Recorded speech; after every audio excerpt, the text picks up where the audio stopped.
அன்பின் தேவஜனமே, இந்த நாளிலும் ஆதியாகமம் 16ஆம் அதிகாரத்திலே நடக்கிற நிகழ்வை நாம் தெரிந்து கொள்ளலாம் என்று நினைக்கின்றேன். 15ஆம் அதிகாரத்திலே கடவுள் உன் சன்னதியை நட்சத்திரங்களைப் போல பெருக பண்ணுவேன் என்று வாக்கு கொடுக்கிறார். ஆனால் 16ஆம் அதிகாரத்திலே பாருங்கள், ஆபிரகாமுடைய மனைவியாகிய சாராய்க்கு பிள்ளை இல்லாதிருந்தது.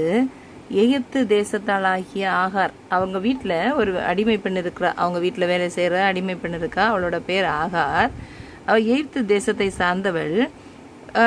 சாராய் ஆபிரகாமை நோக்கி, நான் பிள்ளை பெறாதபடிக்கு கர்த்தர் என் கர்ப்பத்தை அடைத்திருக்கிறார், என் அடிமை பெண்ணோட சேரும் ஒரு வேளை அவளாலே என் வீடு கட்டப்படும் என்று கூறுகிறார். பாருங்கள், கடவுள் சொன்ன வார்த்தையை முழுவதுமாய் விசுவாசியாதபடிக்கு அவள் ஒரு தவறை செய்கிறாள். பாருங்கள், ஆபிரகாம் கானான் தேசத்தில் 10 வருஷம் குடியிருந்த பின்பு சாரா என்ன பண்றா அப்படின்னா, அந்த எகிப்து தேசத்தாளாகிய ஆகாரை ஆபிரகாமுக்கு மனைவியாக மறுமனையாட்டியாக கொடுக்கிறாள். அப்போ ஆகாருக்கு ஒரு கர்ப்பம் தரிக்கிறா. கர்ப்பம் தரிச்ச உடனே சாராயை பார்த்து அற்பமாக எண்ணினாள். இதை யார் உருவாக்குனது அப்படின்னா சாராய் தான். கடவுள், உனக்கு நான் ஒரு குழந்தைய தருவேன், ஒன்று எண்ணக்கூடாததா இருக்கும், நட்சத்திரங்களை எண்ணக்கூடுமானால் எண்ணக்கூடும் அப்படின்னு சொல்லி ஒரு குழந்தைய தருவேன்னு சொன்ன பிறகு அடிமை பெண்ணை கொடுத்தா. அடிமை பெண் என்னன்னா கர்ப்பம் தரிச்சா. அப்போ இவளை அற்பமாக எண்ணினா. உடனே சாராய் ஆபிரகாம்கிட்ட போய் சொல்கிறா, போய் உமது, அதாவது அநியாயம் உமது மேல் சுமரும், என் அடிமை பெண் உன்னை உம்முடைய மடியிலே கொடுத்தேன், அவள் நான் கர்ப்பவதியானதை கண்டு என்னை